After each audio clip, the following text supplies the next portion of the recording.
ஏ கதை காரணம் அந்த என்னோட ஊர்ல நான் சிங்கள போய் குத்தன கோயந்த மாறல என் பேரை கேட்டாலரு வணங்க சித்தில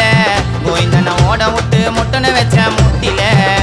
ஐயோ வாப்பா உன் கட்டியை எடுத்து வீசி நான் உனக்கு மேல பார்த்துட்டேன்டா எவ்வளவு பெரிய கேசு ஐயோ வாப்பா உன் கட்டியை எடுத்து வீசி நான் நேத்து கூட ஆச்சிட்டு வந்தேன் ஸ்ரீநாச்சவன் கேசு கதை காரணம் அந்த என்னோட ஊர்ல